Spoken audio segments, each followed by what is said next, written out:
नमस्कार दोस्तों, राधे राधे। तो आज आपका सीए इंटर टैक्सेशन जनवरी 26 का जो एग्जाम है वो कंप्लीट हो गया है। उसी के साथ साथ आपका जो ग्रुप 1 है वो भी कंप्लीट हो गया है। तो मैं आशा यही करूंगा और आपके लिए दुआ भी यही करूंगा कि आपके जो एग्जाम्स है वो बहुत अच्छे गए होंगे और आपका जो रिजल्ट है वो बहुत ही अच्छा आएगा। तो आज की जो वीडियो है उसके अंदर हम सीए इंटर टैक्सेशन का पेपर का रिव्यू करने वाले हैं कि कैसा पेपर आया।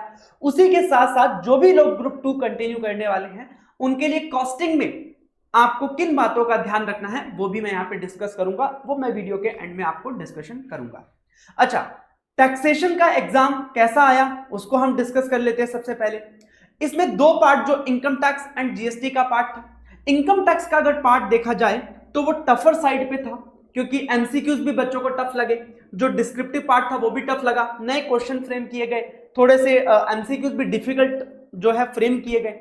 लेकिन जो जीएसटी वाला पार्ट था वो बहुत ही आसान आया था, इजी आया था। ठीक है, नए क्वेश्चन भी थे तो बहुत ही मैनेजेबल क्वेश्चन थे, कुछ पुराने क्वेश्चन भी, और थ्योरी भी बहुत ही बेसिक थ्योरी जो है आपसे पूछी गई थी, और जो एमसीक्यूज थे वो भी आपके बहुत ही मैनेजेबल एमसीक्यूज थे। तो जीएसटी कंपैरेटिवली इनकम टैक्स से बहुत ही इजी रहा था। ठीक है, अब जीएसटी के लिए हमने आपसे एबीसी एनालिसिस भी शेयर किया था एग्जाम से पहले। एबीसी एनालिसिस हम शेयर करते हैं, इसमें बताते हैं कि किन चैप्टर्स का ज्यादा वेटेज रहने वाला है, क्या पेपर पैटर्न रहने वाला है। तो जो पेपर का पैटर्न था वो बिल्कुल सेम डिट्टो जो आईसीए हमेशा से कैरी ऑन करता आ रहा है, वही पेपर पैटर्न को कैरी ऑन किया गया। ठीक है, और उसमें किस कैटेगरी से कितना पेपर आया वो भी हम बात कर लेते हैं। कैटेगरी ए बी सी हम आपको देते हैं, तो कैटेगरी ए से ही आपका आउट ऑफ 65 45 मार्क्स का पेपर आ गया जीएसटी के अंदर, और कैटेगरी बी भी अगर मैं मिला लूं तो 14 मार्क्स का कैटेगरी बी से अप्रोक्सीमेटली 65 में से 59 मार्क्स का जो पेपर है वो कैटेगरी ए और बी से ही आ गया। कैटेगरी सी से सिर्फ आया है 6 मार्क्स का पेपर। तो इस प्रकार से जो जिसने कैटेगरी ए और बी भी अच्छे से कर लिया होगा ना, तो उसने बहुत अच्छे से एग्जाम जो है अपीयर किया होगा। क्योंकि अगर जीएसटी भी आपके लिए आसान रहा होगा, जिसने पहले जीएसटी को हैंडल किया होगा तो उसको पेपर आसान लगा होगा। ठीक है, अब इनकम टैक्स जो थोड़ा सा टफ था, लेकिन टफ का मतलब ये नहीं कि आप कर नहीं सकते थे, क्योंकि जब पेपर का एक पार्ट आपके लिए आसान होता है तो फिर दूसरा भी आसानी से आप हैंडल कर पाते हो। डेफिनेटली थोड़ा सा टफ था। अब जिनको सर जीएसटी भी टफ लगा तो उनको कहीं ना कहीं अपना इंट्रोस्पेक्शन करने की जरूरत है, और कहीं ना कहीं आपको ये देखने की जरूरत है कि जो आप कंटेंट फॉलो कर रहे हो क्या वो राइट फॉलो कर रहे हो कि नहीं कर रहे हो। ठीक है, तो जिनको अगर जीएसटी टफ लगा है तो सर आपको कहीं ना कहीं इंट्रोस्पेक्शन करना है। ठीक है, हमने जो कंटेंट प्रोवाइड किया है फ्री ऑफ कॉस्ट, मैं आपको वो भी बताऊंगा, तो वो भी आप रेफर कर सकते हो। उससे मेरे को नहीं लगता कि आपको ये जीएसटी का पेपर कभी भी आपको टफ लगेगा। ठीक है, चलिए पेपर पे आते हैं कि पेपर कैसा आया था, उसको देखते हैं अपन पेपर को। ठीक है, तो पेपर की बात करें तो इनकम टैक्स की बात करें, बहुत ही जल्दी जल्दी से कर लेते हैं। क्वेश्चन 1 वही कंप्यूटेशन, जिसके अंदर काफी इनकम्स का जो है टोटल इनकम का क्वेश्चन जिसको हम बोलते हैं वो क्वेश्चन आया। सेकंड क्वेश्चन का A part residential status and scope of income के बारे में था। बी पार्ट टीडीएस से रिलेटेड था। थर्ड पार्ट जो है आपका सैलरी से पूछा गया, अदर सोर्स से पूछा गया। फोर्थ पार्ट सेट ऑफ आपसे पूछा गया, और उसके बाद रिटर्न्स चैप्टर से आपसे पूछा गया था। जीएसटी की बात करूं तो वही same pattern, computation of GST liability का आपसे पहले क्वेश्चन पूछ लिया गया। इसके अंदर अलग अलग जो ऑलरेडी क्वेश्चंस हमारे क्वेश्चन बैंक में थे, अलग अलग एडजस्टमेंट्स को एक जगह से दूसरी जगह मिक्स करके आपको एक नया क्वेश्चन बना करके दे दिया गया। सारे एडजस्टमेंट्स आपको जो क्वेश्चन बैंक में है वो मिल जाएंगे। उसके बाद जो बी पार्ट था वैल्यू ऑफ सप्लाई का, बहुत ही बेसिक क्वेश्चन आपसे पूछा गया। इसके अंदर 3-4 एडजस्टमेंट्स आपसे पूछी गई। उसके बाद आपसे यहाँ पे टाइम ऑफ सप्लाई का बेसिक क्वेश्चन पूछा गया, बिल्कुल। ठीक है, उसके बाद बी पार्ट जो है आपसे एग्जेम्पशन चैप्टर से पूछा गया। एग्जेम्पशन चैप्टर से नया क्वेश्चन बनाया, लेकिन बहुत ही बेसिक चीजें पूछी गई, घुमा फिरा के नहीं पूछा गया। 7th जो क्वेश्चन था उसके अंदर आपसे इंटरेस्ट कैलकुलेशन का पार्ट था, पेमेंट ऑफ टैक्स चैप्टर से था।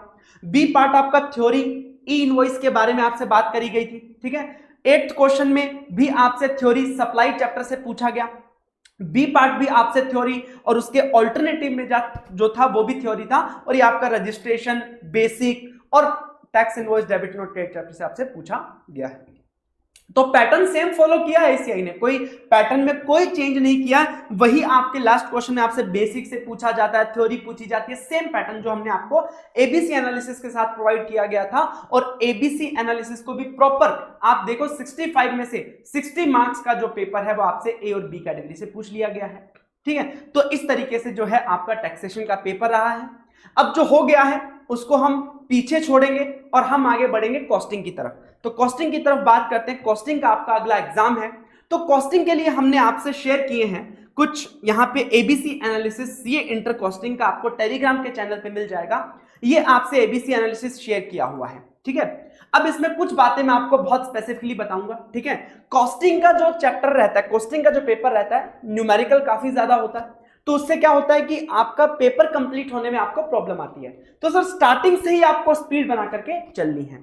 सर जब पढ़ना है ना, जब पढ़ना है तो उसमें आपको किन चैप्टर्स पे फोकस करना है? सर आपका पहला जो फोकस होना चाहिए वो कैटेगरी ए और कैटेगरी बी को लेकर के होना चाहिए। तो कुछ 8 चैप्टर्स कैटेगरी ए में है, कैटेगरी बी में 3 चैप्टर्स हैं। ये आपका मेन एक फोकस होना चाहिए, क्योंकि बच्चे जो ज्यादा टाइम वेस्ट कर देते हैं वो स्टैंडर्ड कॉस्टिंग में कर देते हैं।